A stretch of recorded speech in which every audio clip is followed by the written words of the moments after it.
Yes, Mr. Cliff Williams, Present. Mr. Scott Carson, Present. Mr. Charles Perry, Present. Mr. Kyle Hogemeyer, Here. Miss Paulette Traylor, Present. Miss Nikita Lagway, Here. and my name is Chad Jones. Thank you. We will now hear public comments. First person to sign up is Diane Hibner.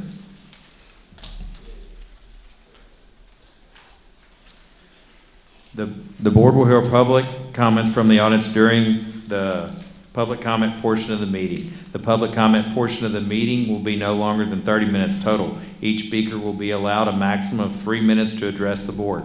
Groups with more than 5 people who wish to express the same viewpoint on an issue will appoint a representative to speak on the group, and they will have 3 minutes to present, unless the topic is an item on the board agenda.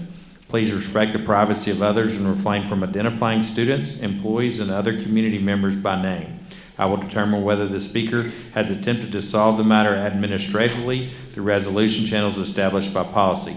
If not, the speaker will be referred to the appropriate policy to seek resolution. Disruption of this meeting will not be tolerated at any time. Per board policy, the board does not respond during public comments. Ms. Hibb. My topic this evening is Rosa Parks. Let us acknowledge Black History Month with the remembrance of Rosa Parks, who is known for being relegated to the back of the bus. For the past 3 months, I and my fellow citizens of WISD have felt like Rosa Parks, for we have been relegated to the back of the school board room.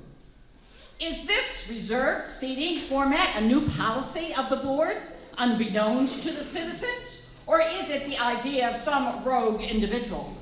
There has been no mention of this reserved seating arrangement on the agenda or in the minutes of the school board meetings.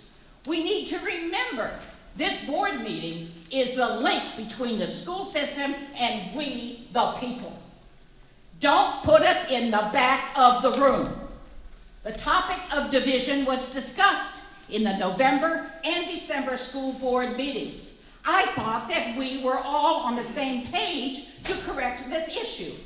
Please, please, I beg you, do not allow this discriminatory practice to continue, thus making the advancements of Rosa Parks to be lost in the Willis, Texas school board meetings.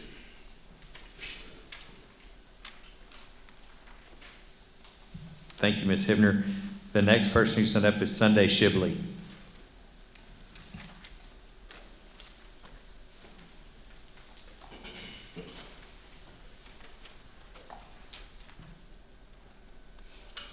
I will be addressing sexually explicit materials currently in Willis ISD in violation of Texas penal codes, bringing awareness to our elected school board officials.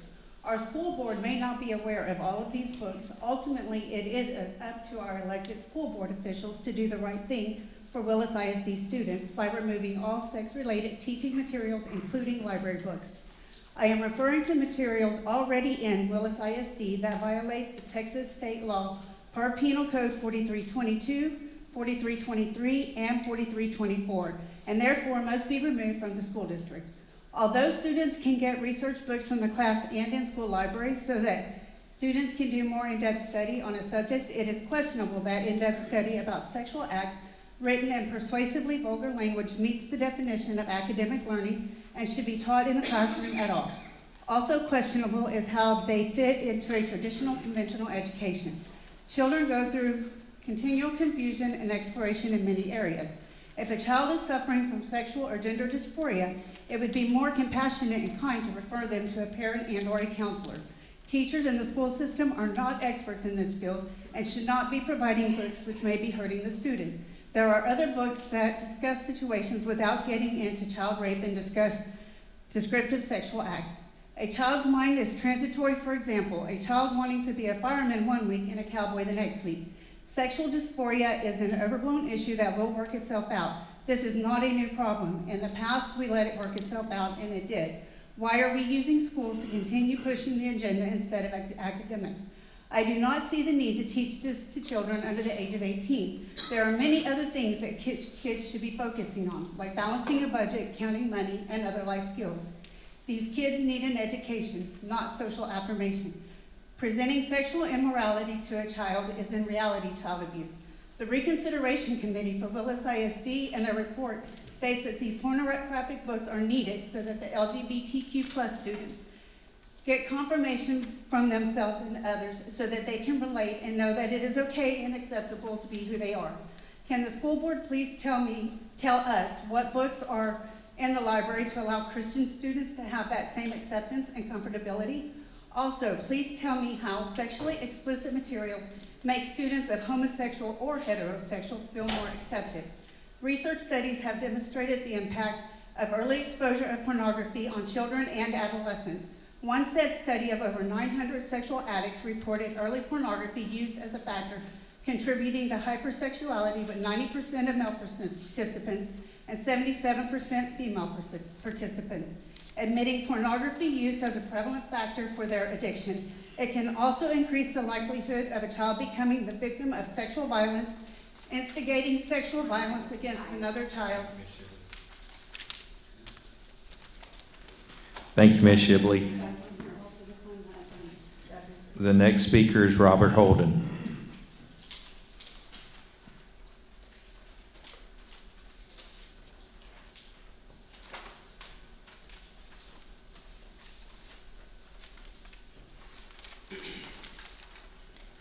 Bob Holden, live in Willis. My area is related to the books that you have, and I don't understand how any of this has to do with an academic education. But many of these books should be removed because they teach racism. The book we've been focusing on, Not All Boys Are Blue, teaches CRT, which is illegal. It teaches that white folks are privileged and black folks are disadvantaged and victims, and there's nothing they can do about it. It also portrays a very negative image of black folks. It teaches that black folks are vulgar, queer, and perverted. It'd be a great book for a Klansman to give to their son if you wanted to indoctrinate him. Don't know what it's doing in schools. You should be teaching the truth. All men, which means the family of man, are created equal. We know this from the Bible. We also know this from science. For forensic genealogy would not work except for the fact that we all come from a single gene pool. Skin color doesn't matter. A great example of those who moved from here to here are from Nigeria. Their average income is 50% greater than the average of this country. If skin color mattered, they could not achieve this. Maybe their schools don't teach them that they couldn't achieve it. We have tons of black millionaires and even billionaires. American history should include the very so many black heroes and great achievers. Black American heroes and achievers. It is true that people live up to their expectations. What are you doing to these kids' expectations? Everyone in this room is likely descended from a slave, so that's a normal experience for all human beings, and you know that from the Bible and from all history books. Is there institutional racism? Yeah, you bet there is. I experienced it trying to get a job outside D.C. as a white male. They even had a posting. Anyone hiring or promoting a white male will be disciplined. So I started my own business, which is what a lot of folks do. My great-grandfather was forced to serve in the Civil War, but not allowed to have a firearm because he was Native American. He was made a water boy.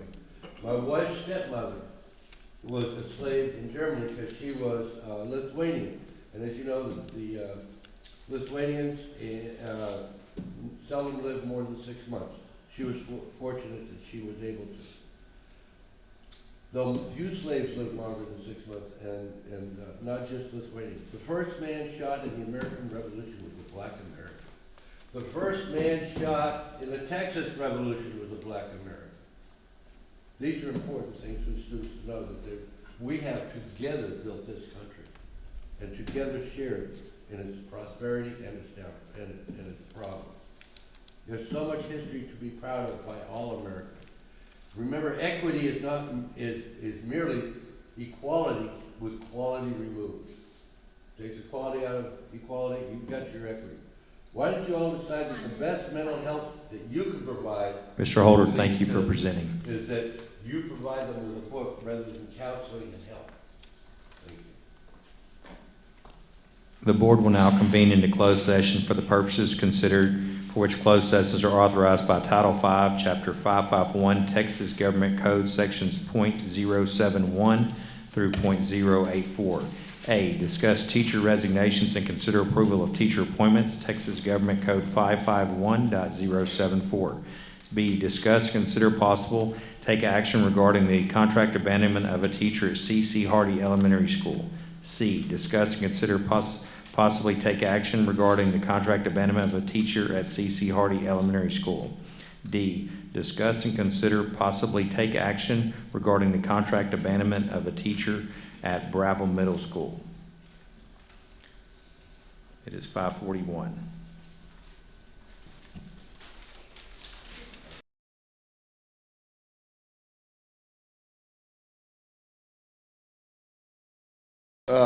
Make a motion that we accept the superintendent's recommendation on the professional personnel listed. We have a motion for Mr. Williams, a second for Ms. Traylor. Is there any discussion? All those in favor? Motion passes 7-0. Are there any other motions? Mr. Williams. Based on Texas Education Code 21.105, I move that we find that good cause did not exist for Lelena Castillo to abandon her probationary employment contract and authorize our board president to file a written complaint to the State Board of Education certification. We have a motion by Mr. Williams, a second by Ms. Traylor. Is there any discussion? All those in favor? Motion passes 7-0. Are there any other motions? Mr. Williams. I move that we find that good cause did not exist for Stacy Smith to abandon her non-Chapter 21 employment contract and authorizes our board president to file a written complaint to the State Board of Education certification if appropriate. We have a motion by Mr. Williams, a second by Mr. Carson. Is there any further discussion? All those in favor? Motion passes 7-0. Mr. Williams. Based on Texas Education Code 21.105, I move that we find that good cause did not exist for Diana Langford to abandon her probationary employment contract and authorize our board president to file a written complaint to the State Board of Education for educator certification. We have a motion by Mr. Williams, a second by Ms. Traylor. Is there any further discussion? Being none, all those in favor? Motion passes 7-0. Yeah, this time for our invocation and pledge of allegiance, I'd like to introduce Dr. Colson, our principal at Cannon Elementary. And I think she's got a whole posse of kids behind her.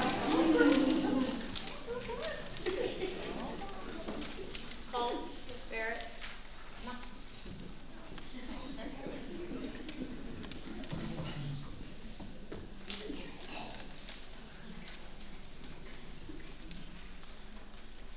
So presenting our pledges tonight, we have Barrett Matthews and Colt Bell.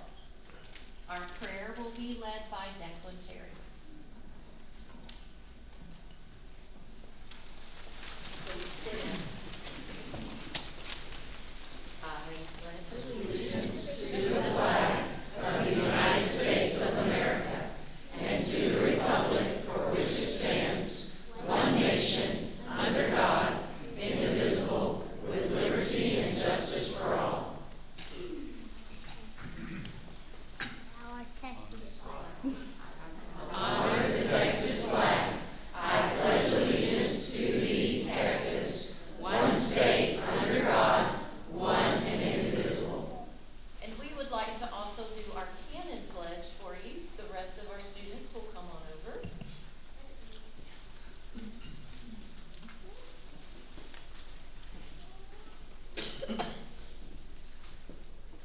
Today, I will do that I have to do. I will treat others as I want to be treated, and I will try to become a better person. And now for our prayer. Dear Heavenly Father, thank you for the opportunity to be here tonight. Thank you for each person gathered together. Please help our school district leaders to have wisdom when making decisions that affect the children in this community. Please help us live our lives to honor you. In Jesus' name we pray, amen. Amen. Before we go to our Student of the Month, we have created something very special for our board members and Dr. Hartrider.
you have dancing giraffes. Emily is going to tell you why.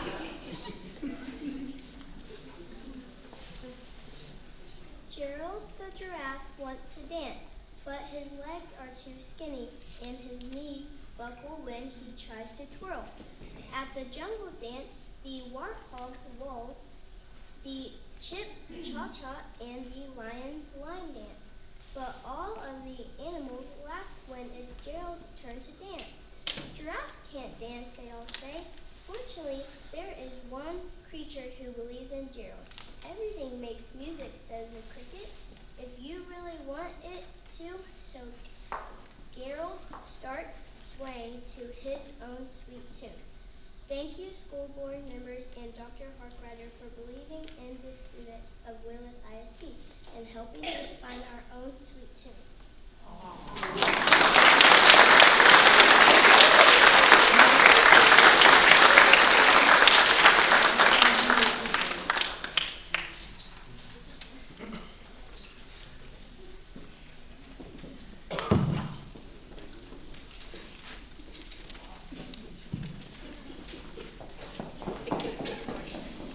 Dr. Harkrider, Mr. Hagemeyer, Board of Trustees. It is with great pleasure, I present to you the Cannon Elementary Student of the Month. I've had the honor of working with many students over my career, but this student's turnaround far exceeds any I've ever seen. The student's year started with several challenges. One was a big health concern, and the other was learning to make the right decisions, even when it was hard. She was determined to make her 5th grade year a positive one. She has done way more than that. She begins each day with a smile and ends each day ensuring our students who need the most help receive it from her without hesitation. She has become a leader for others to see how to make the right choices at all times. It is my honor to present to you Miss Taylor Boyd.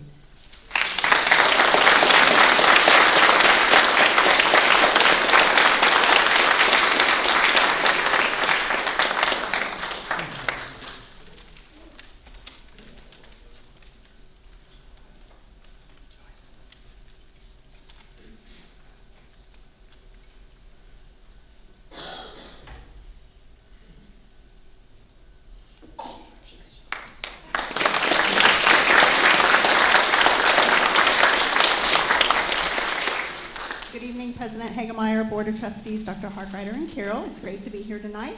We will continue our recognitions with honoring our secondary student of the month. So I'd like to bring up Mr. Burns, our principal at Lynn Lucas Middle School.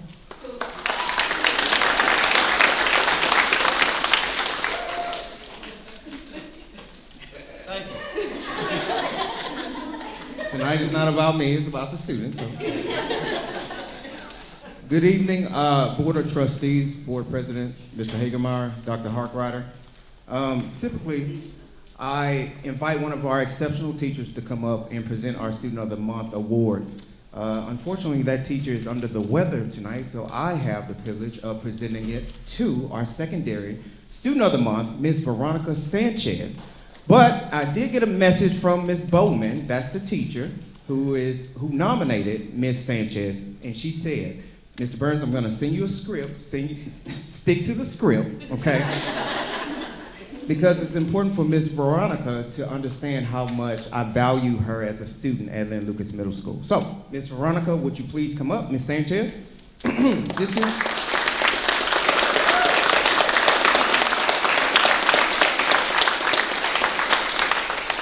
From Ms. Bowman. Good afternoon. I'm sorry I cannot be here with you. Unfortunately, I'm under the weather. Every year, you have those few students who are quiet, hardworking, and come to school every day,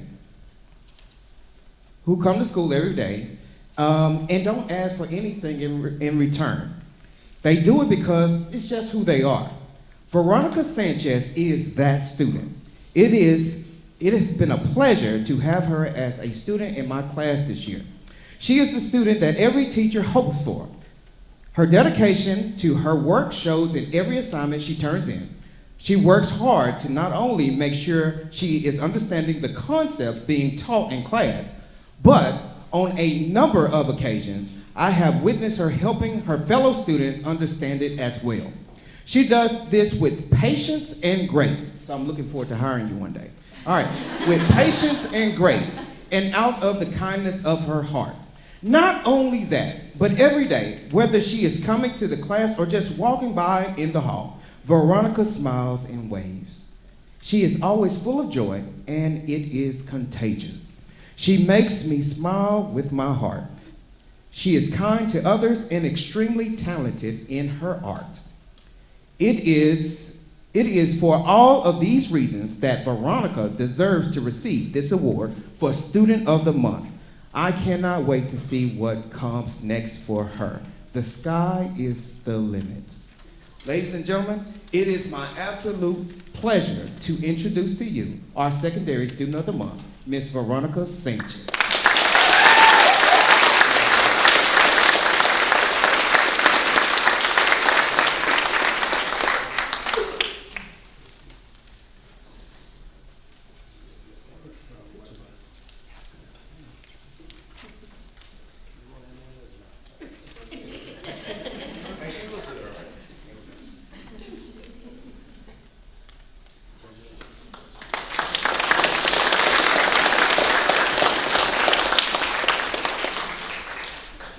Some big awards coming from our Fine Arts Department. So introducing Mr. Ken Lebonsky, our Director of Fine Arts.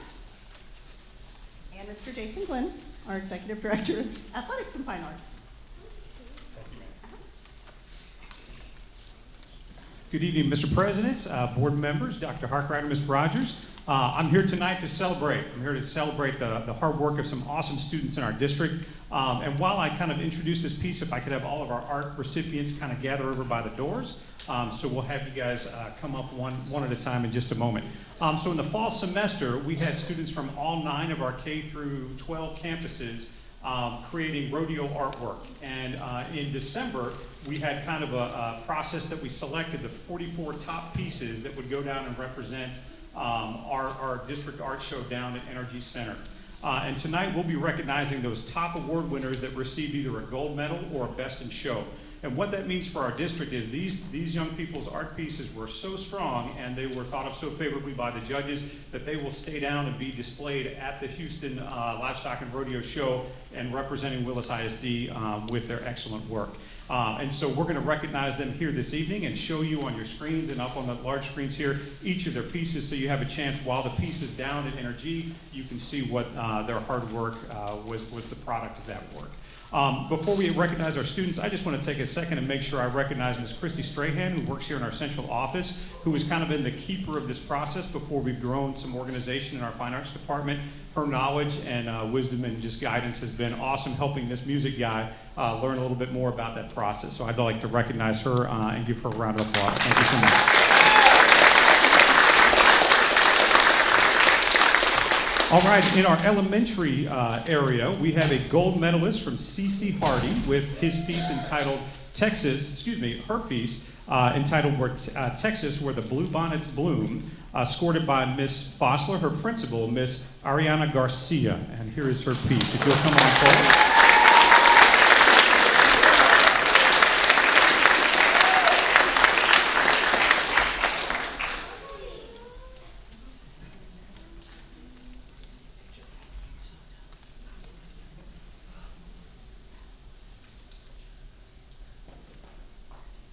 Awesome work. And from the elementary division, Best in Show from Turner Elementary with a piece entitled Milk Cow, escorted by her teacher, Miss Rosnovsky. Please welcome Anna Ellie Rogerio. And here's her piece.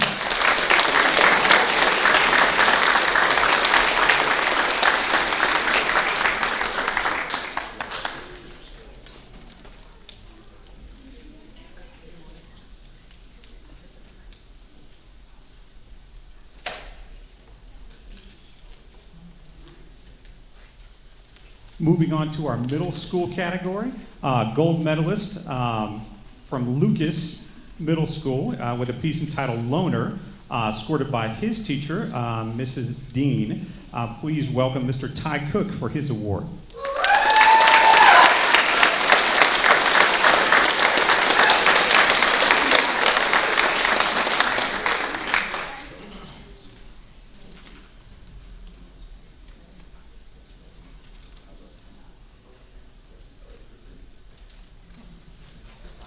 Awesome work.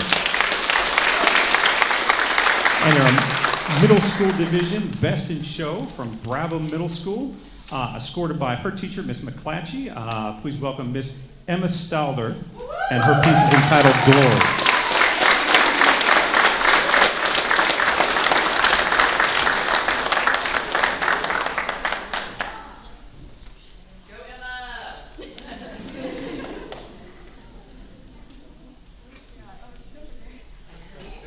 There you go. Wonderful. And at the high school level, we have 2 gold medalists and a Best in Show. Our first gold medalist from Willis High School with a piece entitled Nina del Campo, escorted by Miss Brumlow. One of her art teachers is Miss Heather Rodriguez.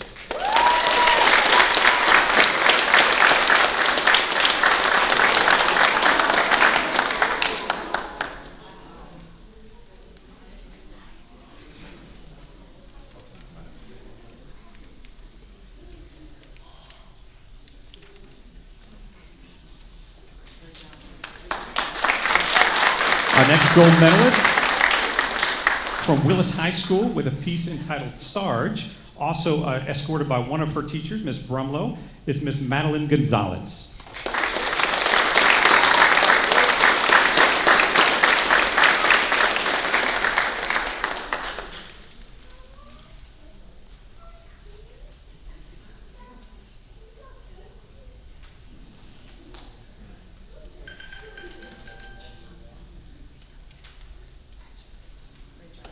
Great job. And finally, our Best in Show winner from Willis High School with her piece entitled Granddad, accompanied by Miss Brumlow, is Miss Ashlyn White.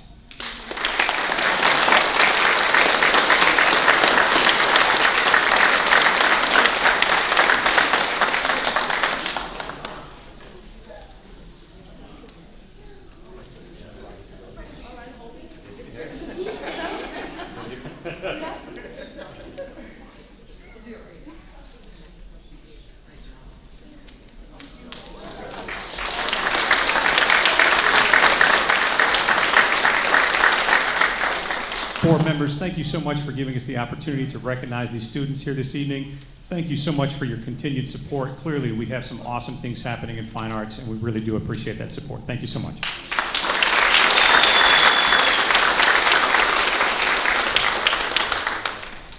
Okay, and our last recognition this week is actually School Counselors Week, and so I would like to bring up Ms. Kelly Locke, our Director of Guidance and Counseling, and she has some presentations and presents to give.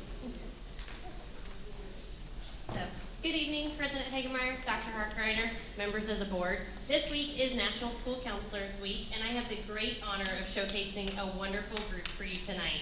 Not many people know what a professional school counselor does every day, because most of what they do is confidential and behind closed doors. Counselors are with families at the highest highs, the first day of kindergarten, award ceremonies, acceptance into college, graduation, and many more.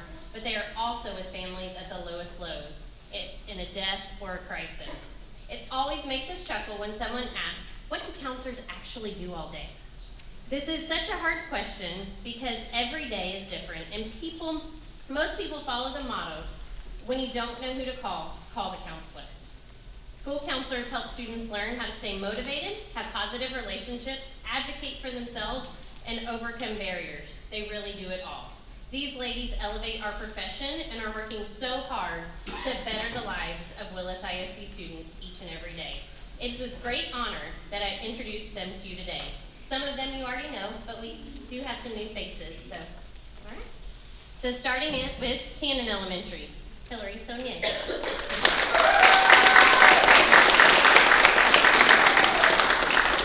At Lagway Elementary, we have Kenesha Murray.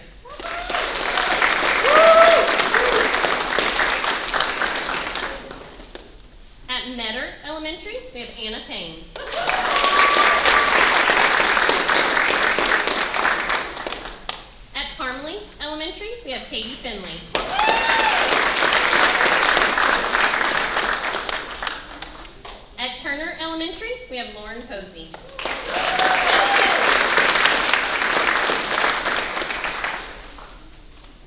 And we are blessed this year to have a wonderful counselor intern who's at Roark Elementary, so we'd like to recognize her.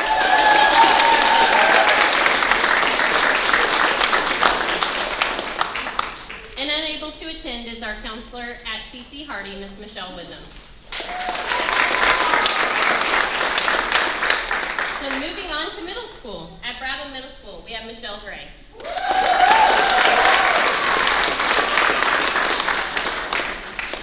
Also at Brabham, we have Diane Wilson.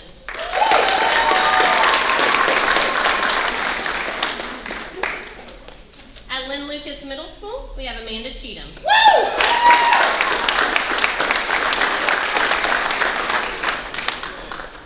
Also at Lynn Lucas, we have Jessie Gilliland.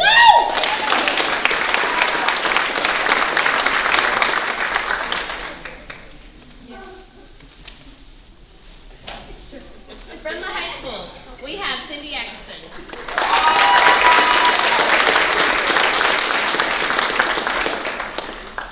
Shannon King.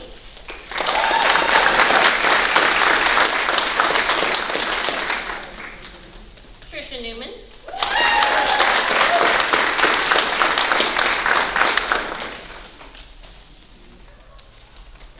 Carol Smith.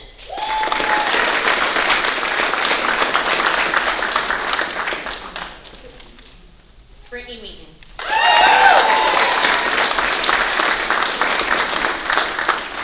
And we have one more from the high school who picked up a sixth child on the way to the board meeting, so she's not here, and that's Miss Victoria Reed.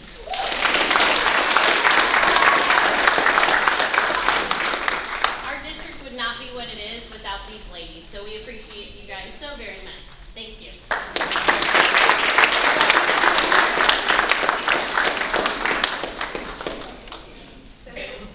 From all of us to give you and show you. We appreciate you too. Sorry. Because we wouldn't be us without you. So we really appreciate it. Too much love you guys. Oh my gosh, this is nerve-wracking. Sorry. Am I gonna cry? Oh yeah, I'm gonna cry.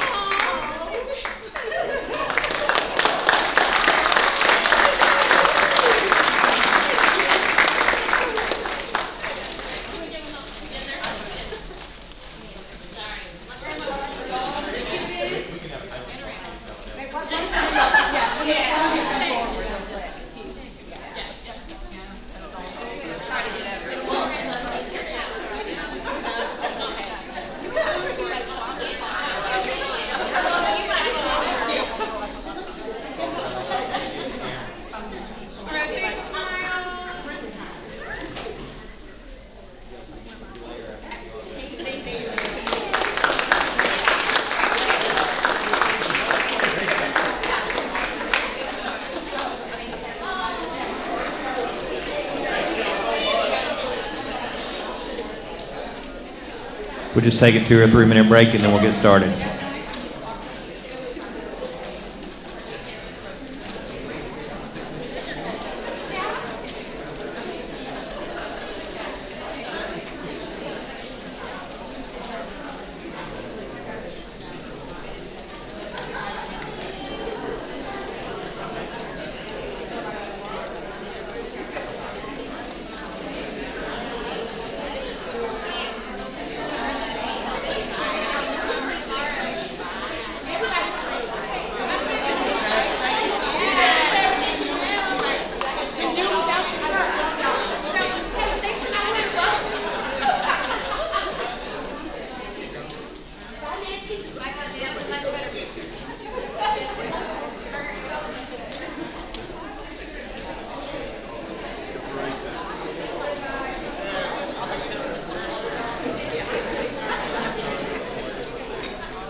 Item 7, standing informational and ad hoc items, reports and items.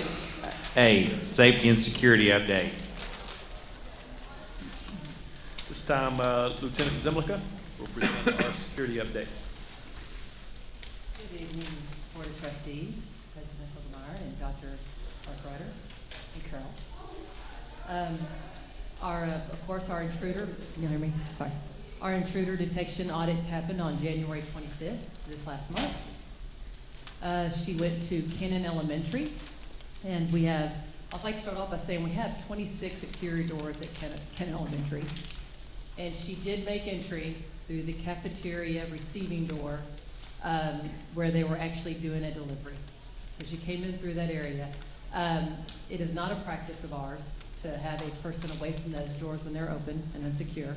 So we immediately notified the head of Director of Food Service, and he took care of the situation. He handled it. So we did have a finding in Cannon. All the interior doors were wonderful. Everything else was great. But that was one of the findings. So then she went to the high school. Now the high school has 54 exterior doors at just the main campus and 29 at the ECTE. All doors, which there's probably 83 doors, were all locked and secured. But when the auditor went up to door number 9, she pushed on it and tried to get in, and she couldn't, but one of our lovely students trying to help her out went and unlocked the door and pushed it open for her. So there was a finding. Other than that, all the interior doors were good, no issues with that, just the fact that we had 2 findings with 2 exterior doors, which we immediately contacted admin, and the interim principal, King, went and found the female student and talked to her and told her about, what we do and what we don't do. So it was handled appropriately. But that's our findings. Item B, safety and performance. Attached is your safety performance report for January of '23. We had 2 accidents and currently have 1 employee out on workers' compensation. Item C, financial reports and bill payment. Attached are your financial reports as well as bills paid for this last month. Item D, student enrollment. As of February the 3rd, we had 8,835 students. That is an increase of 254 students from the same time last year.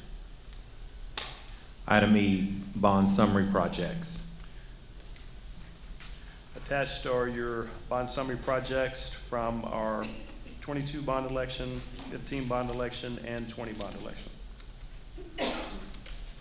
Item F, 2023 through 2024 budget calendars. Attached are your budget calendars for the upcoming year. Garrett's available if you've got any questions. This is pretty much the same budget calendar that we followed in years past with just the correct dates upcoming. Our first kind of dab into first budget workshop will be June the 14th, followed by a second July 12th. And in August, we hope to have a proposal for our budget and tax rate. Perfect. Item G, ROARC, Early Education Center Collaborative Team Presentation. Yes, at this time, I'm going to introduce the principal of ROARC, Ms. Calandra Lewis, and she's got some special guests with her tonight. Yes, I do. So good evening, Dr. Harkrider and Board of Trustees. Thank you for having us here to share how fabulous our teachers at ROARC Early Education Center work as a collaborative team. And unlike other campuses, our collaborative team is made up of our entire team of pre-K teachers. So they are all in attendance, as you can see. Represent, stand. Yes. So, like I said, they are very excited to be here to share with you tonight. And not gonna have the whole team come up, but our guiding coalition will come and present to you how they work collaboratively to build the foundation of learning for all students. So I'd like to introduce you to Melody Sharpen, Amanda Smith, Laura Bernal, and Vanessa Zuniga.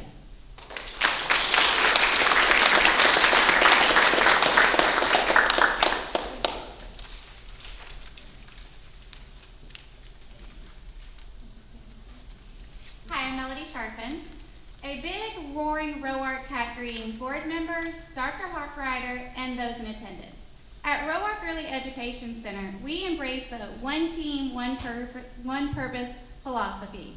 You can see and definitely hear it as you walk our new state-of-the-art building.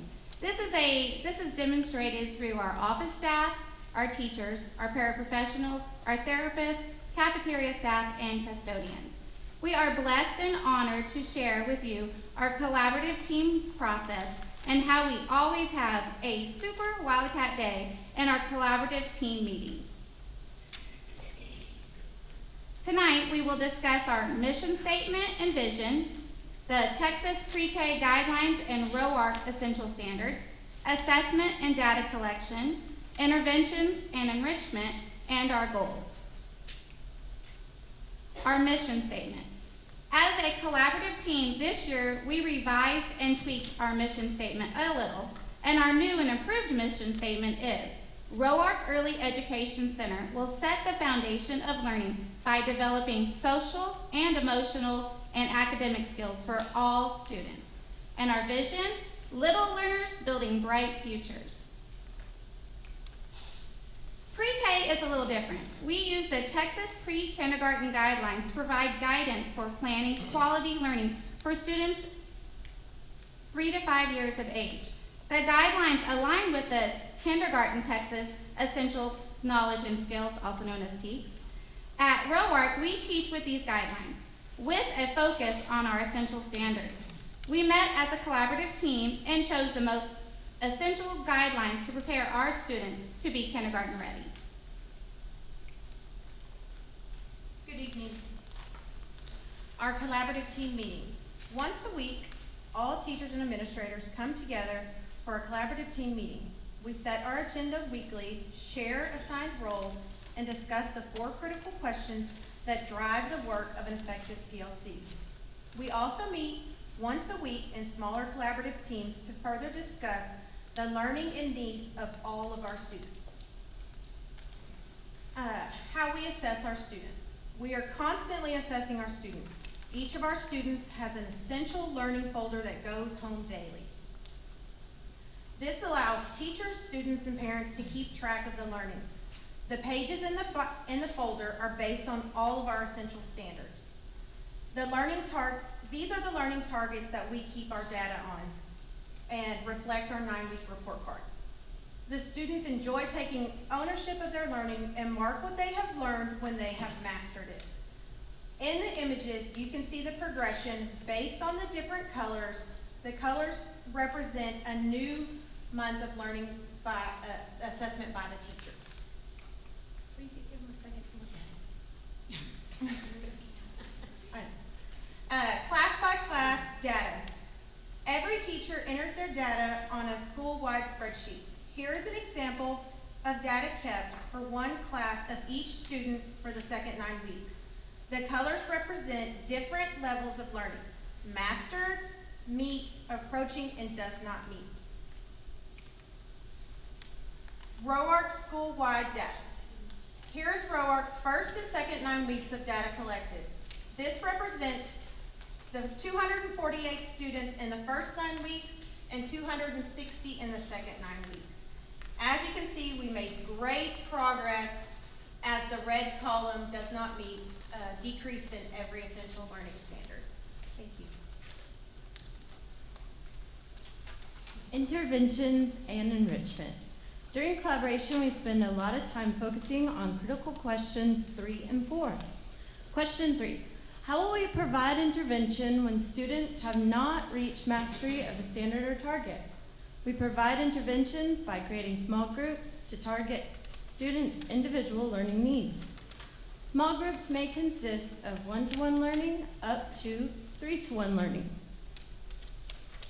Question 4, how do we extend and enrich the curriculum for those students who have mastered the standard or target? We provide enrichment and extensions for our students by analyzing the data and creating small groups based on students' needs. Examples of that may be reading groups, math groups, and creating new pages for our student learning folders to provide extensions at school as well as at home. Here is a closer look at some of the resources we actually use during our Tier 2 interventions and to extend the learning of all students. Goals. In the gray column, you can see we created our end of the year goals. And the first 9 weeks, which is in the teal color, shows our percentages for that 9 weeks. During that meeting, we decided we wanted to create 9 weeks goals. We made goals for the second 9 weeks. Here you can see we mastered our 9 weeks goals and decided to change some of our end of the year goals, which are in the purple and parentheses. We also have our goals for the third 9 weeks and look forward to seeing the progress we are making. Since we have transitioned to full day pre-K, we have kept data that shows GrowWork making great progress. Here are some pictures of our amazing team during a collaborative meeting at our new campus. This concludes our presentation, and thank you for the opportunity to present our collaborative team process. Now we will open up for questions. Does anyone have any questions for us? First thing I want to say, just to explain a couple of things to the board. You see the picture here on the right. That's their entire team. Many of them, y'all wave in the back, they're here too. So collaborative team process is challenging at some levels for 3 to 4 to 5 people to work together. You've got a table full of folks that are committed to kids being successful. We combined all of our pre-K to the old ROARC building, I think 4 or 5 years ago. We did that because all of our pre-K teachers were really much teaching in isolation. There was 1 or 2 at each campus. Sometimes one was bilingual, one was gen ed. We had an inability to grow the program because of space. This team has far exceeded our expectations of what you have done with kids. We say that and you're like, yeah, okay, but I can tell you right now, the last 4 years, our kinder teachers throughout the district have been absolutely amazed at the level that your kids are coming to them at. So if you don't take it from us, take it from your peers that you're doing an amazing job. It's been very fun to watch.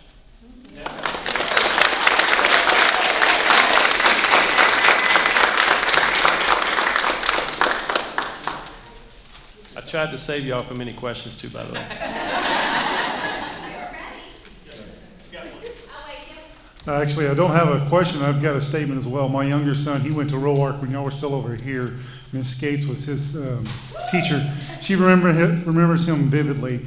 Y'all were doing a great job back then, in my opinion. And with this new state-of-the-art building, y'all have all the resources y'all need. Y'all are doing a great job now, and I'm very proud of y'all. Good job.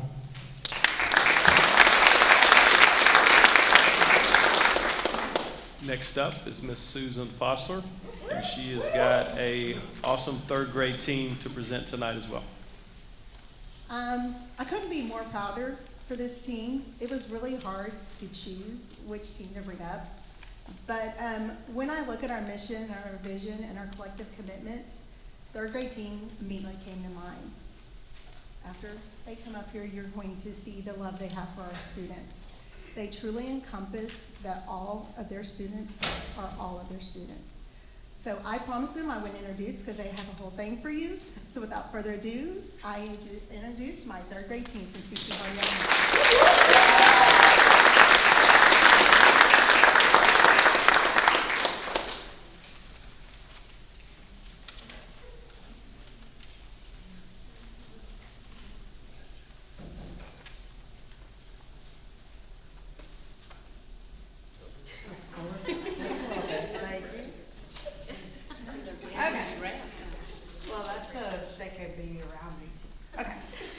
Good evening. My name is Catherine Barth, and I have been a special education teacher for 15 years, but this is my first year here at Willis ISD. I feel very blessed to have gotten my job here at CC Hardy. I still remember interviewing with Mrs. Fossler in her cool high-heel hot pink shoes, which means she means business, but she likes to have fun. After the interview, I went home. I drove all the way back home, and I went back and I told my family and my coworkers that I had found the place that I was meant to be.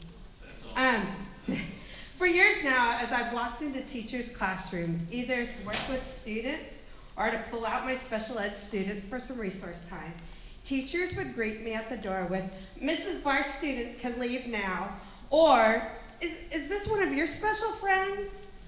I don't know if it's the state testing or the school grading system, but nobody wants to have the lower students in their class. It causes their numbers to go down, and it is a lot of data that you have to keep track of, and a lot of legal paperwork too. That is until I came here. The first time I walked into a C.C. Hardy classroom, I was given a table and shelves, and for somebody who doesn't get a classroom, that's awesome. I was even given this cool t-shirt. The teachers opened their classrooms and their hearts to me and my students. This team does not see labels, they see a child. It is not my students versus their students. It is not SPED students versus general ed students versus bilingual students. Every child is everyone's responsibility. We work together during planning to try to incorporate all the TEKs and as many accommodations that will help the students to make them all be successful. We as a team set goals for our students that are rigorous but are attainable. And do you know what? They're successful. These students feel like they are part of the third grade family and part of a community. We all pull different children together into different groups according to what their abilities are and what our specialities are. For the first time in a long time, I feel like I'm part of a family back at school. That's the team that I'm on, the one that makes a difference. So let me introduce you to my newfound family here at C.C. Hardy. Our math and science teachers are Mrs. Blake. Oh, wait.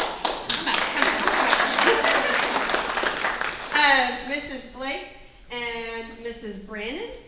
We also have our bilingual teacher, math teacher, Mrs. Orozco.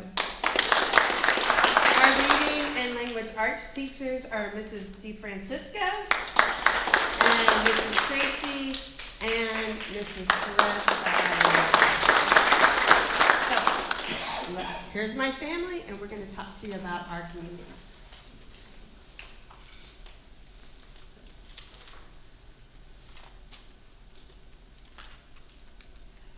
As a professional learning community, we use these 4 questions to guide meeting our students' needs. Our first question is, what do we want our students to know? To answer this question, we break down the unit into essential standards that the students must know by the end of the unit. We then break it down into I can statements that are intentional to drive our lessons. And then we utilize a backwards design to create our common assessments, summative assessments, or CSAs, to guide our instructional planning and make sure our daily rigor matches the end goal. The second question we ask is, how will we know they learned it? To answer this, we strategically design and give CFAs, also known as common formative assessments, and checkpoints throughout the unit. We then put the data from the CFA into our data tracker, which allows us to see the progress of the students throughout the unit. We use the data tracker to see who needs more intentional instruction in a small group setting and who is ready for deeper instruction on the concept. We then come together within 48 hours as a team to reflect on the data, discuss student progress, or any changes that should be made currently or in the future to the unit. Questions 3 and 4 are how we respond to the students' mastery of the skills and progression throughout the unit. How will we respond if they don't learn it? How will we respond if they already know it? At the end of the unit, if the students do not master the skills based on the data, we create win groups, which means what I need. This is intentional intervention that targets the skills currently being taught.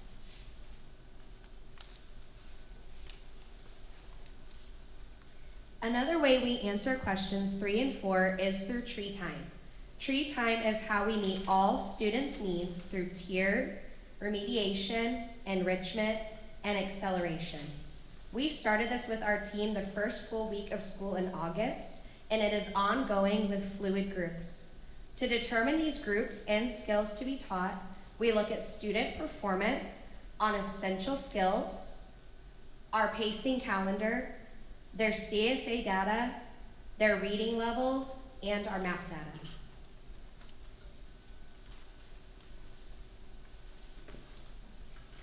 Once we look at the data, we as a team determine which, Once we as a team determine what each student needs, and we group them according to their current abilities and what skills they need to work on. For example, we use the reading data. We can see that this set of student needs some extra help, and we determine that some basic phonics. Well, that group comes and works with Mrs. Barth during tree time. While another group who understands many of the concepts and is reading at a higher level, they need work on enrichment. They will go work with Ms. DeFrancesco and work in a book club setting, deepening their comprehension skills. Other students will keep working on increasing their reading fluency with Ms. Perez and Ms. Tracy. The same can be said for math. What is keeping these kiddos from understanding multiplication? Maybe they need some work with adding multiple items at one time. They go and work with Mrs. Blake during tree time.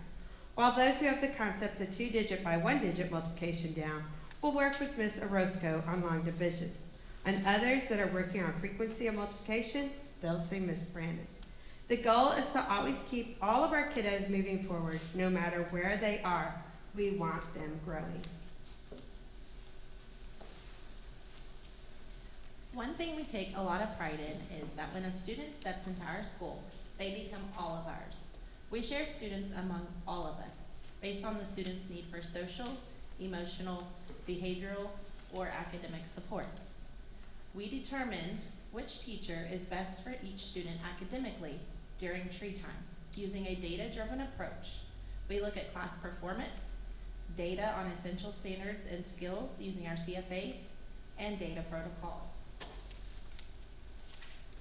Oh, sorry, that was not the end of the sentence. To determine which teacher is strongest in the skills needed. Our motto is leave your ego at the door, they are all our kids. This shows in our relationships with all students and the growth that they are making each day. I'm here to share some student testimonials as evidence to the growth our students make when we all work together to meet their needs. The first one is from a student that goes to a math group. So when we started tree time groups at the beginning of the year, the student was slow walking to group. The student would do their best to complete the work but didn't feel comfortable sharing their answers. After a few weeks in tree time, the student began sharing out responses even if they were incorrect. The student was not only showing an increase in skill but also in confidence.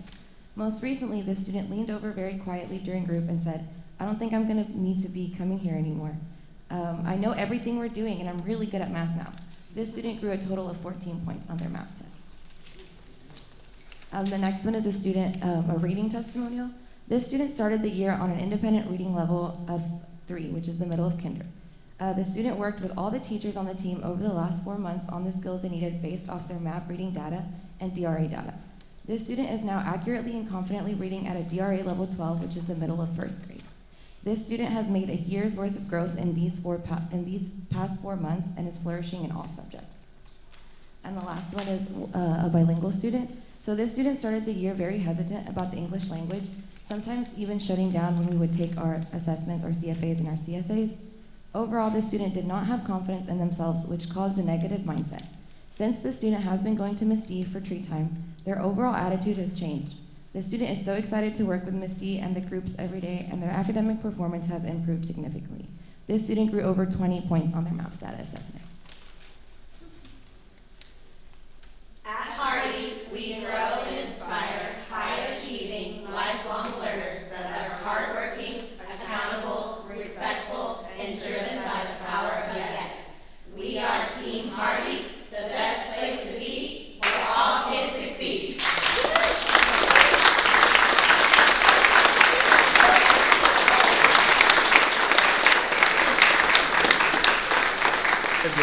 Before y'all sit down, I just want to tell you, I just want to commend you on your commitment to sharing students.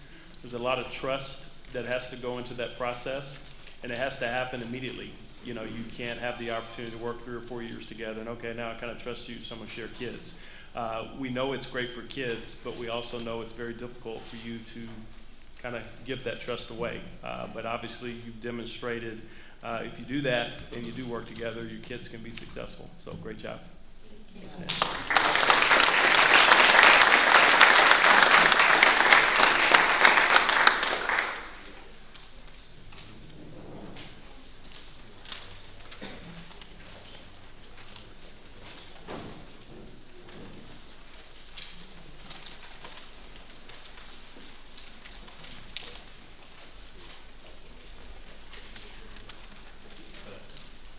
Make a motion that we approve item A of the consent agenda. We have a motion by Mr. Williams and a second by Mr. Jones. Is there any further discussion? All those in favor? Motion passes 7-1. Consent, 7-0, excuse me. Working on my math skills. I tried to include you, Jim. I tried. Vote against it. Yeah, you voted no. Consent agenda item B. Yeah, attached you will find local board policy update 120. It's up for adoption. Recommendation is that you approve the TASB local board policy update 120. Cliff.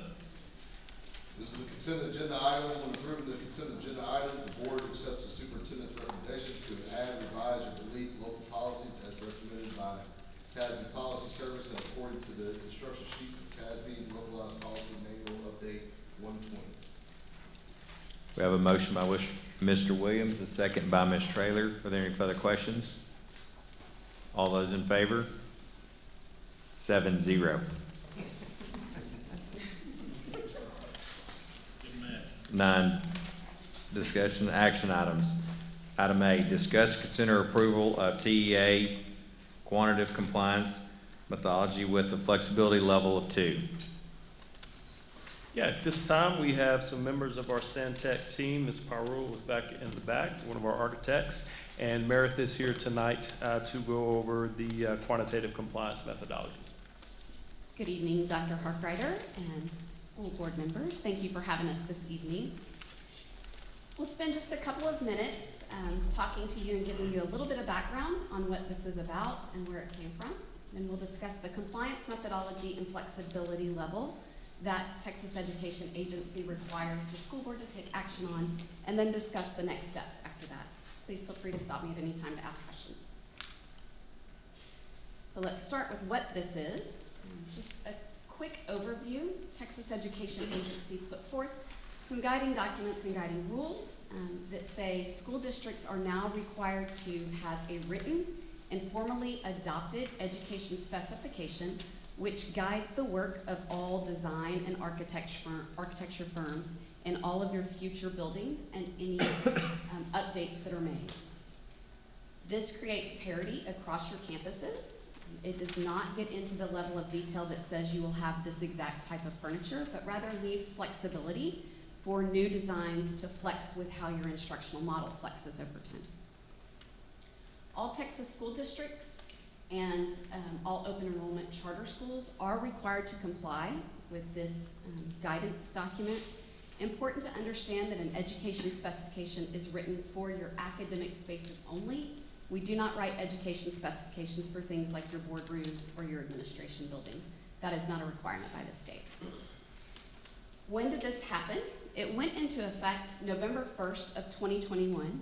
However, as is typical with Texas Education Agency, they will put out a ruling and then give us some time to ask questions and understand what those rulings mean.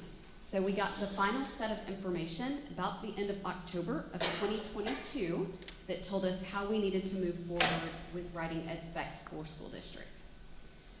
When do you have to use an education specification?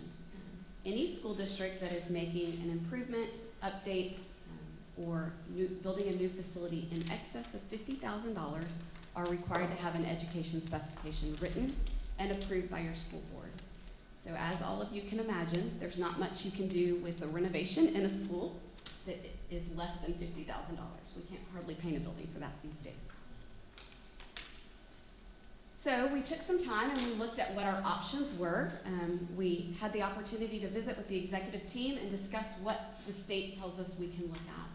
As a school board, you can look at either adopting the quantitative or the qualitative method for how we look at our building sizes and our square footage and the number of kids that we can put into a space.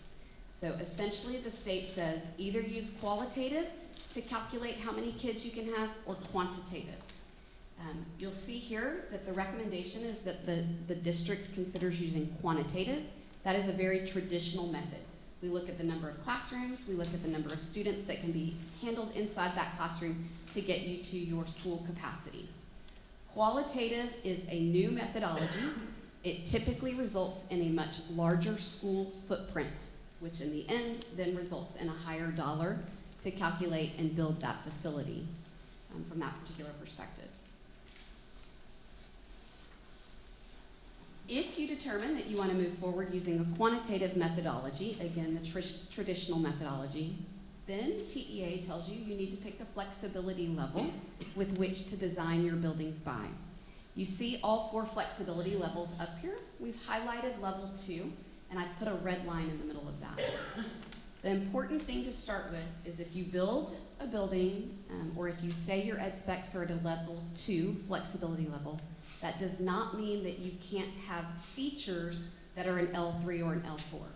So you have to write the minimum standard, but you can always design up. If you decided as a school board that you wanted us to design buildings in your ed specs, and us being any architect firm, at an L3 or an L4, that is the minimum standard that the building would have to be built at. If you look at the bottom of that screen, it'll tell you the difference in square footage. If you choose L1 or L2, then every elementary classroom needs to be built to 36 square feet per student, and secondary 32 square feet per student. I will tell you that special education, no matter L1 through L4 or grade level, has to be built to a 45 square feet per child in a special education classroom. If you decide to build it an L3 or an L4 and adopt that as your minimum standard, then every space has to be built at elementary with 42 square feet per child and 36 square feet per secondary student. So when you start to do the calculation, you see that an L3 or an L4 gets bigger, and it gets much more expensive. That is not to say that we cannot design things that are in that L3 model. An L1 is very much how I went to school. We sat in desks, we faced one side of the room. Typically your desk was attached to your chair, and there was very little flexibility. That is not really the way students learn, as you just heard from your ROARC team. They talked about that new space and that new facility and what the flexibility is. ROARC meets an L2 with some L3 qualities. So what we've done is we've backwards mapped to tell you where your current facilities would be. The recommendation is that you adopt an L2 flexibility level, and when your ed specs are written, then we will write in some of that L3 mindset. Looking at the words up there, the first thing that stands out is that we understand from Dr. Harkrider and his team that we definitely want to be learner-centric. So that word stands out as a big differentiator between L2 and L3. Good? All right, so what happens? Tonight we are here making the recommendation that the board considers adopting a flexibility level of an L2. Once that occurs and the school board takes action to give us information about how to proceed forward, we would move into writing your ed specs, and the content meetings would come out with a document that tells any architect, here's your playbook, here's what we expect. Again, it does not tell you what kind of floor to put in here. It doesn't tell you what kind of furniture to go buy. It says, build us this many classrooms in an elementary, have this much square footage at minimum for our students to look at. We will then have to come back to you, and our target date is your April board meeting, to give you those education specifications for you to take action on. They do have to be board approved, and they have to be reviewed at minimum every 5 years by the school board. It is your option to review them sooner than 5 years. And if you were to do that, if you review them and make changes in 3 years, then your 5-year clock starts over. So you don't have to change and wait for the 5 years to make a difference. So what questions can I answer for you?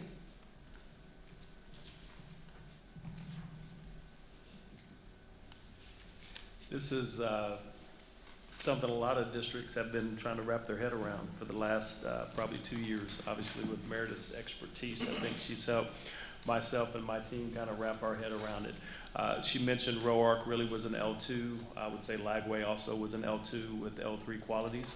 I think that's really kind of where we are, as the construction market has changed, and right now pricing is extremely high. I'd be very hesitant to adopt a higher level. I think level 2 is a great starting point, knowing we can always adjust up from there, which we have with our most recent builds. We will do that as well. I would consider the middle school that we're looking at would be considered an L2 with L3 qualities as well. So my recommendation, I think the smartest play is to recommend and approve the L2, and then we'll get to writing the specifications and get everything finalized for that April meeting. Mr. Carson. So the schools we got upcoming, you think will hit that requirement, no problem? Yes, and the interesting piece about it, Meredith didn't mention, maybe a lot of people aren't putting out there, we're not sure what happens if you don't do it. I mean, because everybody's trying to figure it out. We just wanted to have it into play. And yes, we do feel like middle school 3 would hit an L2 as well. Yes, sir. Ready to make a motion? Mr. Carson. Move that we accept the superintendent's recommendation to approve the TEA quantitative compliance methodology with the flexibility level of 2. We have a motion by Mr. Carson, a second by Mr. Jones. Is there any further discussion? All those in favor? Motion passes 7-0. Yes, thank you. Item B, discuss and consider approval of memorandum of understanding with the Willis ISD Education Foundation. This time, Ms. Michelle Bischoff is here to present the MOU. Good evening, Board, Ms. Carroll, Dr. Harkrider. I'm here to present the Memorandum of Understanding between Willis ISD and Willis ISD Education Foundation. This document lines out the responsibilities of both the district and the foundation. Willis ISD is the only beneficiary of the fundraising efforts of the foundation. Since 2009, we have given back over $500,000, with grants this year totaling right at $75,000. Any questions? You may have a question of why we haven't had an MOU in the past. We function obviously without one. Michelle, in her work the last few years, has done a very good job of evaluating other education foundations, how they're run, coming up with different ideas and things. Most all do have an MOU in place. I think it's great for the district to have it in place, so it's very clear of our role as well as the foundation's role. Mr. Trevor.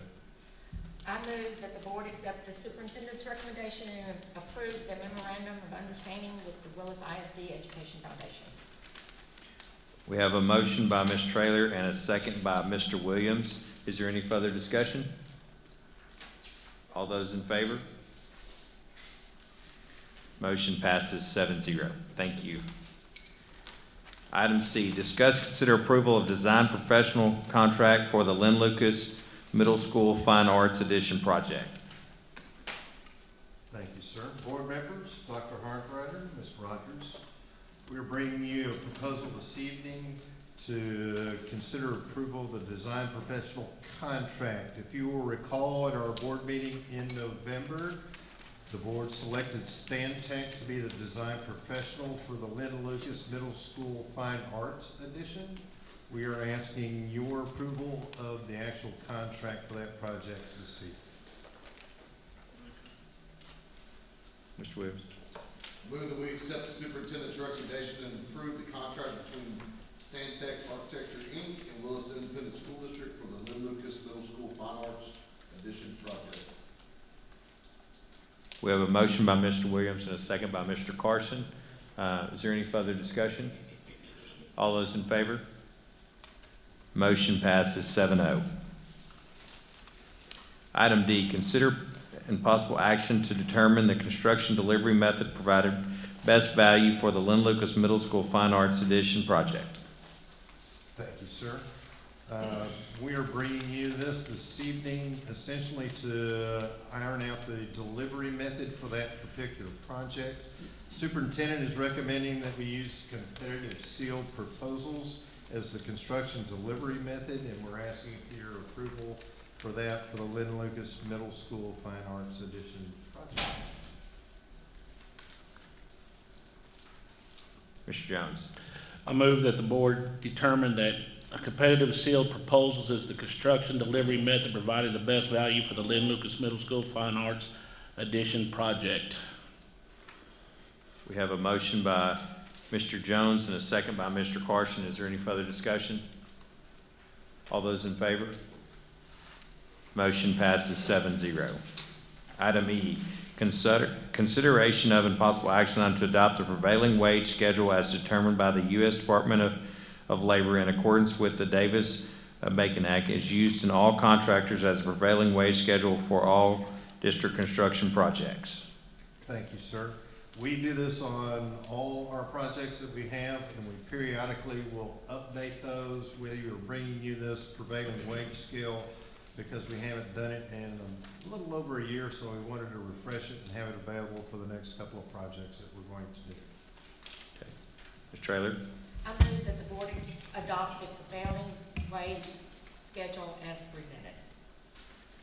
We have a motion by Ms. Traylor and a second by Mr. Jones. Is there any further discussion? All those in favor? 7-0. Item F, consider an approval of Willis High School energy recovery ventilators and air handler repairs for 3 coils 2023 freeze repairs. I'm not going to get into a bunch of acronyms. Basically, when you have really harsh, inclement weather, it wreaks havoc on machinery. During our most recent weather event, we had some equipment at the high school that was damaged. We are asking your approval this evening to repair and replace those items in the amount of $102,992.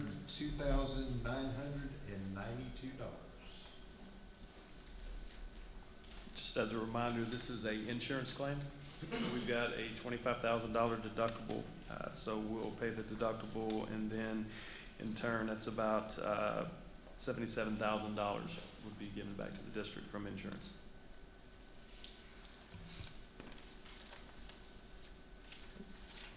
Mr. Carson? Move that the board accept the superintendent's recommendation to expend $102,992 from general fund for the repairs regarding the energy recovery ventilators and the 3 coils of the air handler units at Willis High School. We have a motion by Mr. Carson, a second by Mr. Jones. Is there any discussion? Good job on having that insurance. Right. Well, and I just want to say something right quick, because I know that Chad was in Tim's ear for about 3 or 4 hours this week, and in mine for about 30 minutes. It is great to have a person who does AC work on our board, because that is one of the biggest expenses we have. And I will tell you, he asked a lot of questions this week that I didn't understand, but I'm glad that he did. So I appreciate his experience here being on the board.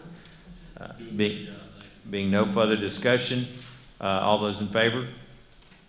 Motion carries 7-0. Item G, discuss, consider approval of C.C. Hardy Elementary Intercom Upgrade Bond 2020 project. Thank you, sir. We are bringing you a proposal this evening for one of the many bond projects we have addressed. This is the upgrade to the Hardy Elementary Intercom system, and we are proposing and seeking your approval this evening in an amount of $140,438 to accomplish this project. And the budget for that originally was at $260,000. So we're about $120,000 under budget. Mr. Williams. I move that the board accept the superintendent's recommendation to expend $136,835 from the bond 2020 issue funds for the C.C. Hardy Elementary Intercom system. Yeah, okay. Yeah, there was an an amended page.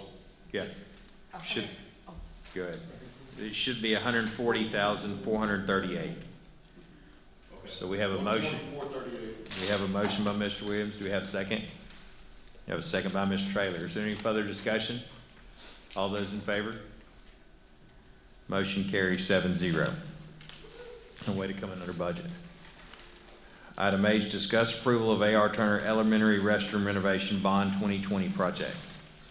This is another item off of that bond list that we had developed and continue to execute.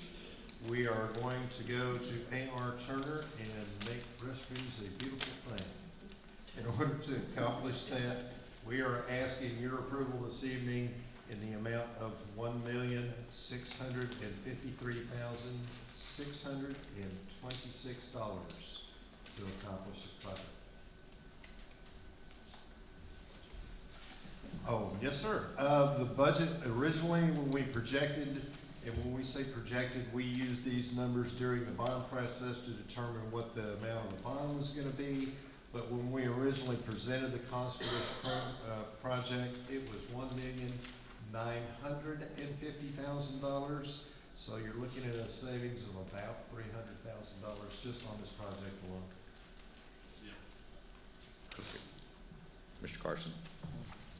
Move that the board accept the superintendent's recommendation to expend $1,653,626 from Bond 2020 issue funds for the renovations of the restrooms at A.R. Turner Elementary.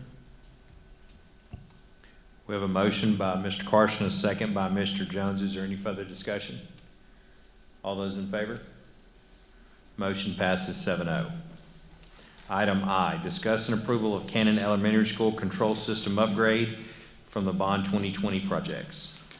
Thank you, sir. We are asking your approval this evening for the project at Cannon Elementary. School controls essentially are going to run your HVAC systems, your boilers, gives us control over the particular systems in a school. And what we are asking your approval for this evening is for that project in the amount of $528,479. And the original amount we projected on this project was $650,000. So we're saving about $125,000 from what we originally proposed. And not only that, it's gonna be a whole lot more efficient with these new controls, a whole lot more efficient. Yes, sir, Mr. Jones. I move the board accept the superintendent's recommendation to expend $528,479 from the Bond 2020 issue funds for the control system upgrade at Cannon Elementary School. We have a motion by Mr. Jones, a second by Ms. Traylor. Any further discussion? All those in favor? Motion passes 7-0. Item J, discuss approval of Metter Elementary School's control system upgrade, Bond 2020 project. Thank you, sir. This is another school control project, this time at Metter Elementary. The amount we're asking you to approve this evening for that project is $566,534. And again, the original projection for that particular project was $650,000. So probably about what, $90,000 difference that we're saving there too. So. Sometimes that works in our favor, doesn't it? Yes, sir, it does. Mr. Carson. Move that the board accept the superintendent's recommendation to expend $566,534 from Bond 2020 issue funds for the control systems upgrade at Metter Elementary School. We have a motion by Mr. Carson, a second by Mr. Jones. Is there any further discussion? All those in favor? Motion passes 7-0. Thank you very much, folks. Discuss, consider, item K, discuss and consider approval of general fund budget attachment 2022 and 2023 budget year. Garrett.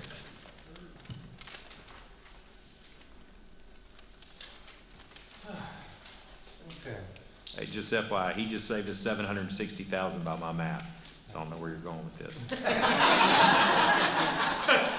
pressure. On my math, he's spending it all. So. Now, good evening, board, Dr. Harker, Ms. Carroll. Now that we are about halfway through our fiscal year, we would like to request to amend the general fund budget to align with current end-of-year projections for revenue and expenses. I want to break down each key area to provide you some background and some information on each. Start off with just our state revenue. Last Tuesday, the state of Texas released the 2022 preliminary school district property value study. Unfortunately, the results of this study had a negative impact on our projected amount of state funding for the current year. Talking to surrounding districts and just reading feedback from districts throughout the state, this impacted us statewide. The state values came back significantly higher than projected, which at the end of the day, for us, that results in an approximate $1.1 million reduction in our budgeted state aid for current year. To provide a little bit more background on that, the trend throughout the state is that as local property values grow, school district funding is shifting more to local revenue sources. If you look at our most recent audit, approved last month's board meeting, the district received just over $27.4 million in direct state aid for the 21-22 school year. If you look at current year, based on our current ADA, I am now projecting the district to receive just over $19.3 million for the current year 22-23. That is over $8.1 million less than we received last year. So when you hear about the large budget surplus that the states are projecting, this is part of that reason. A lot of that money's not coming to the school district. Yeah, and I want to, just some things to pay attention in the media with the legislative session going on right now. They certified, we have to go on current year values to build our budget, meaning our budget was approved by you guys in August. The values from the state were certified a week ago.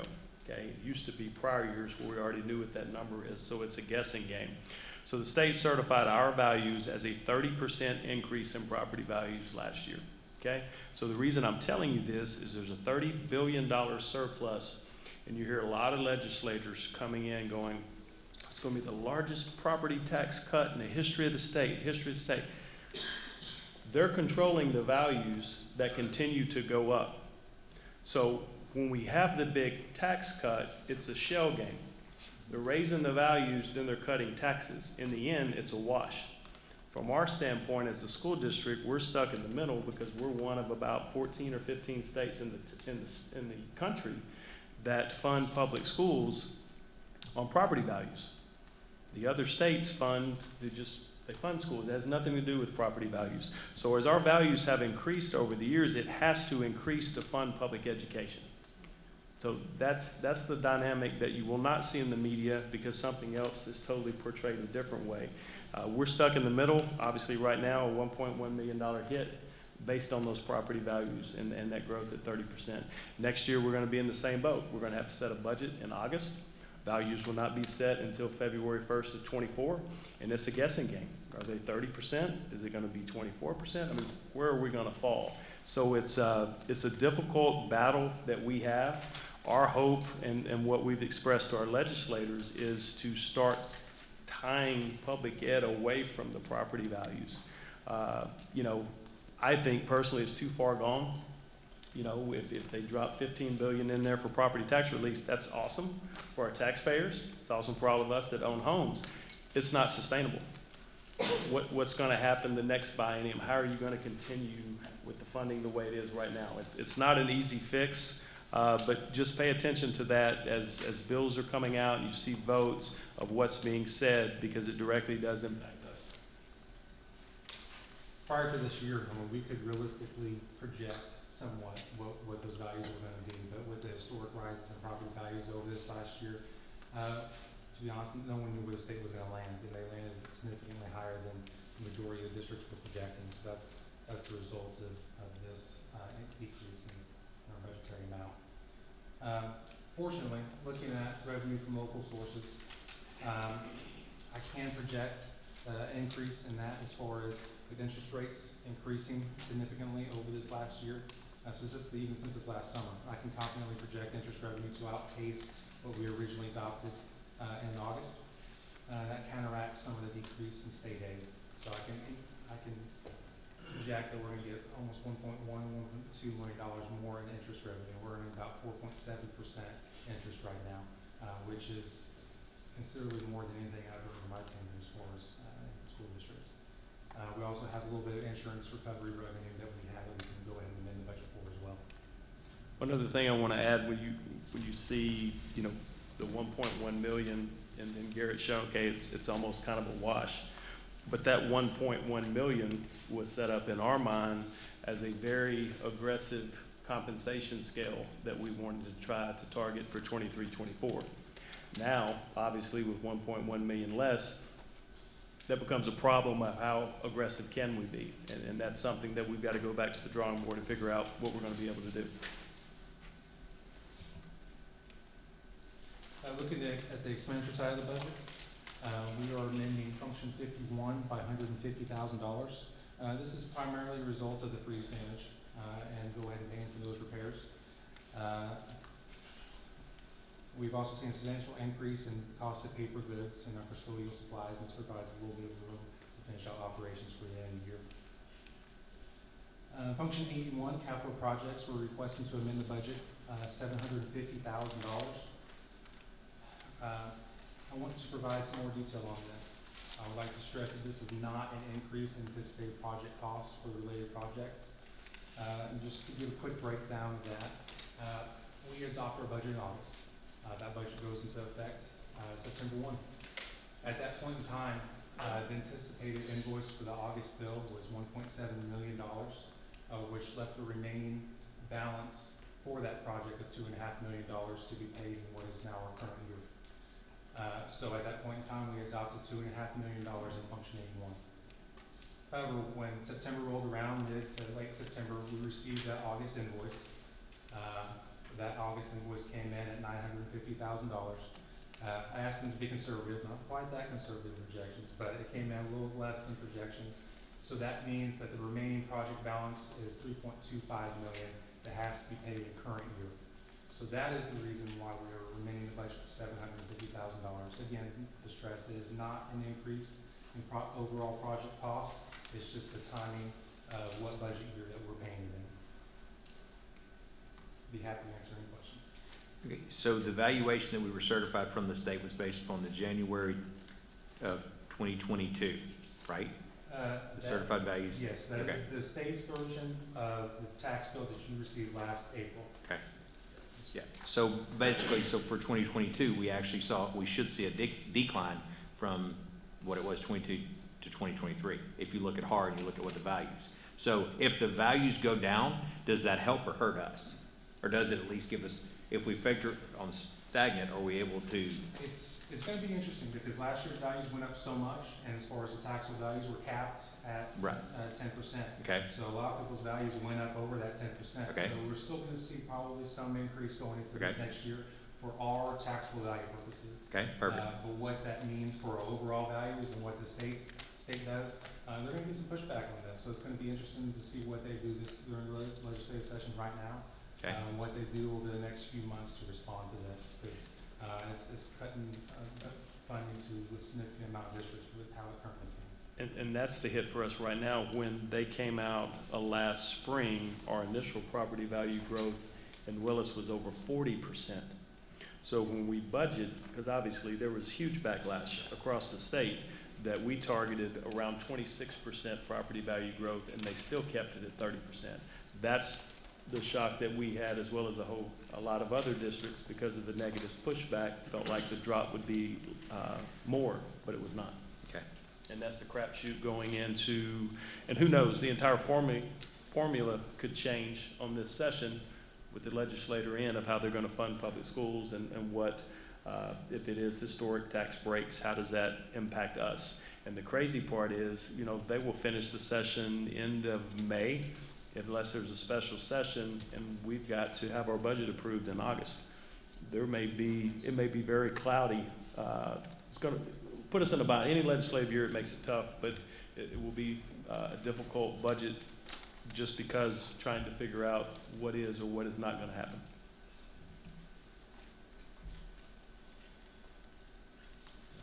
Mr. Williams.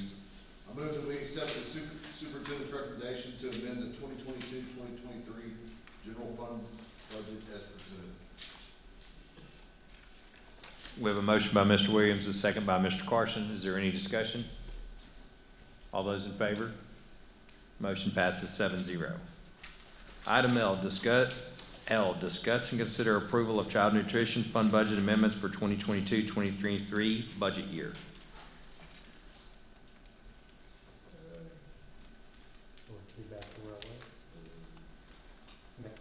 We are also requesting to amend the child nutrition budget per updated projections. If you remember back in August, we adopted a $1.3 million deficit in our child nutrition fund. This amount was state mandated. Michael's now projecting that we will bring in more revenue than originally budgeted, which approximately $600,000 more than what we originally budgeted in August. That being the case, we still have to hit that $1.3 million deficit per state and federal guidelines. So we still have to spend down our fund balance $1.3 million. So we're bringing in a little bit more money, but we still have to spend more to spend down our fund balance, is what we're regulated and mandated to do.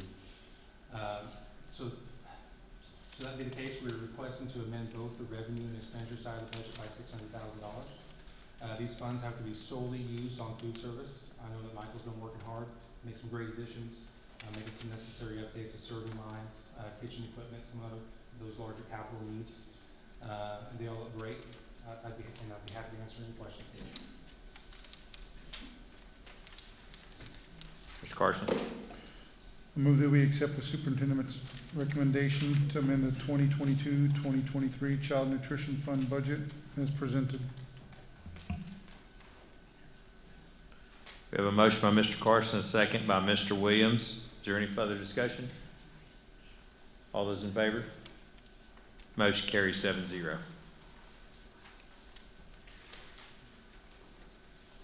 Item M, discuss and consider approval of purchases of $50,000 for maintenance vehicles. Yes, sir. The district is requesting approval to purchase 3 vehicles for our maintenance department. All 3 of these vehicles would be 2023 Chevrolet Silverados. These trucks are work trim package, white, crew cab, cloth seats, etc. I'll add that with the vehicle shortage the last couple of years, it's been hard to find the work trim packages. We have been unable to. They've been told to cancel. We've been told to cancel orders, that they're only fulfilling orders for large bulk from larger companies on these work trim packages.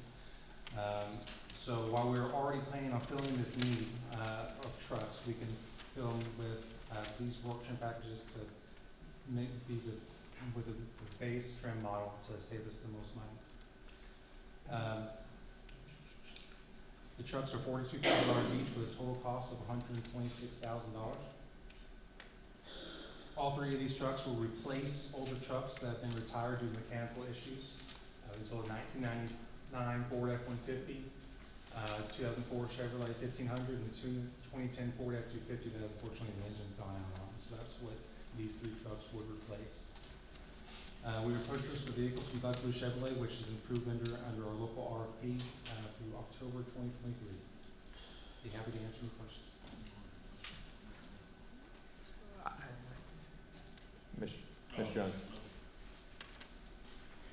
I move that we accept the superintendent's recommendation to approve the purchase from Buckaloo Chevrolet in the amount of $126,000. We have a motion by Mr. Jones, a second by Ms. Traylor. Is there any further discussion? I don't know how it works, but because we just bought, for my work, 4 F-150 single cabs, and they were like $38,600, so I think the 42 is a great deal. Proud of you guys. Yeah, what else is there? awesome. It's the lowest we've seen. Yeah, that's awesome. So we have a motion and a second. Any further discussion?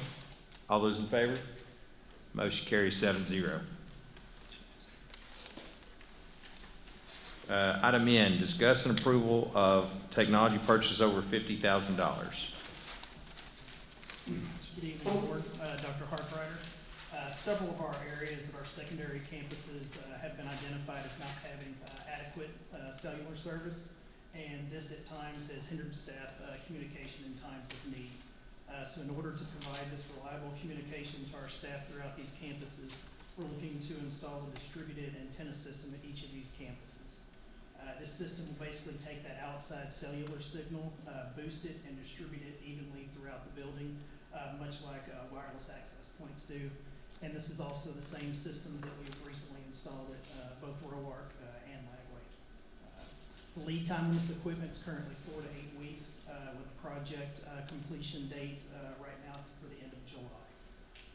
The project will be purchased utilizing the DIR co-op contract provided by Graybar Electric Company with an overall cost of $499,476.48. And the district will utilize savings from the 2015 bond funds to purchase the equipment needed for this project. So we're asking for your approval to move forward this evening. I have a question. How's the boosters been working in Lagway? I've heard good. Ms. Wilder, she is there every day. Does it work good? Yeah, I can tell you our building is improved from just our area back here in the back. And this is a big time safety issue as well. Of course, we've got Wi-Fi throughout. We have our Rave Mobile out if something terrible happened. But our Wi-Fi from time goes out. So if you don't have Wi-Fi and you don't have cell service, then we could have a potential dangerous situation and cell phone would be completely useless. So that's one of the issues we're looking at it, but we have been pleased with how they've operated at the 3 campuses that we've used so far. Mr. Jones. I move that we accept the superintendent's recommendation to approve the purchase over $50,000 from 2015 bond funds. I have a motion by Mr. Jones, a second by Mr. Carson. Any further discussion? All those in favor? Motion passes 7-0. Thank you. Item O, discuss, consider approval of 2023-2024 Willis Independent School District calendar. All right, Board of Trustees, Dr. Harkrider, President Hagemeyer. So in your package, you had the calendar that we were proposing and asking for approval for tonight. And in there, what you will see is a calendar that shows a pretty good balance, even compared to last year of semesters, and also a calendar that shows the first semester with an ending date of January 12th. Wanted to make sure that you guys know the plan on that is that all exams associated with the first semester will be complete before the Christmas break. So there won't be that possible learning loss that happens when they come back. A lot of the new stuff will start during that point in time and just finishing up and wrapping up the semester. Additionally, with this, the amount of time in the calendar and the minutes that we have days of minutes banked. We have around 7.6 days for secondary and 5.8 days for elementary that are banked. And those are helpful in things that happened in Austin recently, things like freezes and closures and weather issues. So last year we had a few more days banked up. We have a few less this year. We're in good shape. So we are asking for approval for that tonight. I'll take any questions at this point. One noticeable change, just so I could point out, most all of our holidays and everything are the same. It's got the same 3-day winter break that we took last year. We got a lot of positive feedback from staff and parents that felt like the 3 days was good. The 3 days was enough. The attendance on that Thursday and Friday was actually pretty decent. It was better than we had thought. We were going to entertain potentially taking the entire week off. But we settled with the 3 days. The larger change is us starting school 1 week later. We had some staff members that were concerned about that. One of our recommendations or calendar choices was starting at the same time. From an operational standpoint, starting that week earlier has become problematic. If we did not start a week earlier this year, we would be bringing new teachers back on July 24th. And to us, on our side, it's just too early. We've got multiple construction projects going. We're trying to get folks hired. Another 7 days, in my opinion, allows us the time that we need to be fully prepared when kids would come back on August the 16th. We shaved off because we had additional days banked on that calendar. We were able to shave off a few more student days.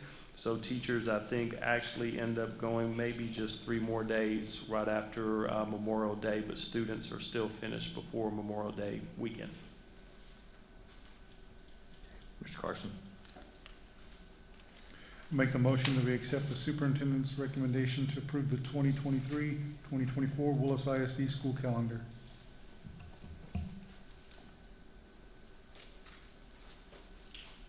We have a motion by Mr. Carson, a second by Ms. Lagway. Is there any further discussion? All those in favor? Motion carries 7-0.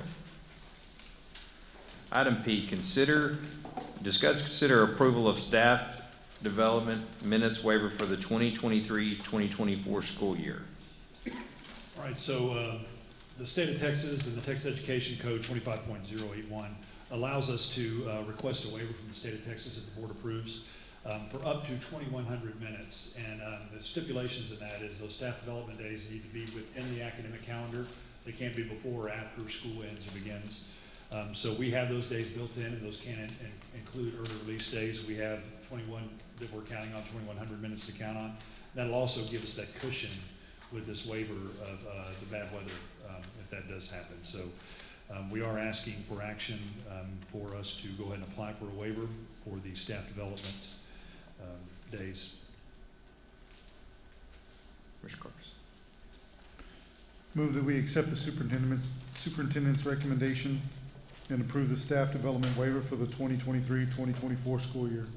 Have a motion by Mr. Carson, a second by Mr. Williams. Is there any further discussion? All those in favor? Motion carries 7-0. Item 10, board member comments.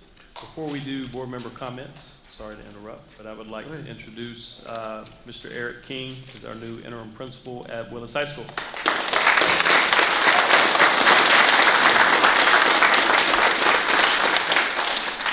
Jokingly mentioned to him last Thursday about keeping the ship on the right track. And he said, yep, that ship got a lot bigger. So he's doing a great job. First week and a half. I appreciate the hard work. Well, I'll just say, last week we had 14 kids that signed to play college sports at the next level.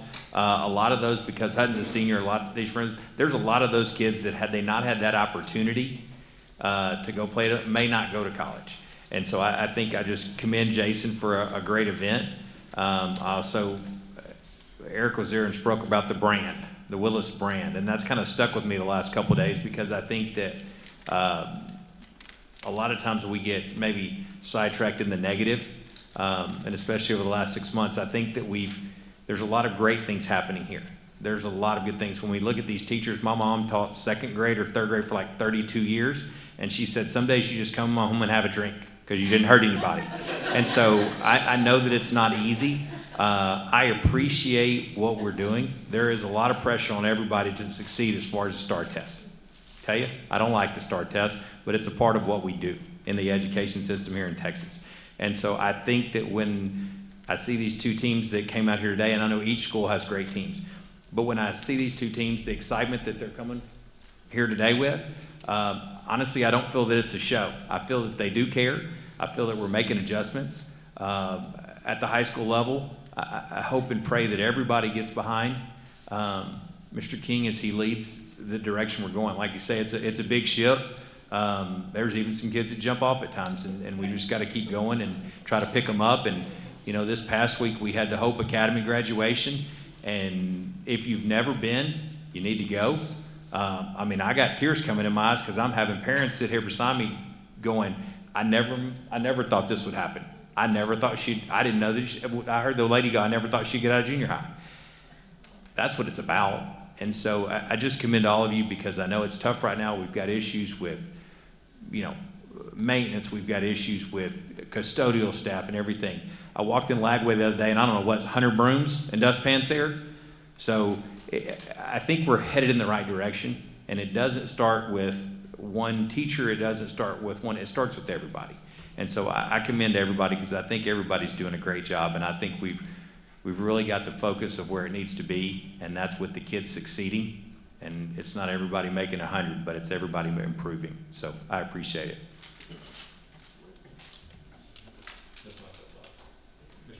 I'll make a motion to adjourn. I'll make one little comment. In the morning, the wrestling boys are going to regionals. They're doing a big send-off at the high school. Y'all come out and support them at 8:30 if you can. Thank y'all. Sorry about that. That's a second, too. A motion by Mr. Williams, a second by Mr. Jones. All those in favor? 7-0. Thank y'all. Thank you.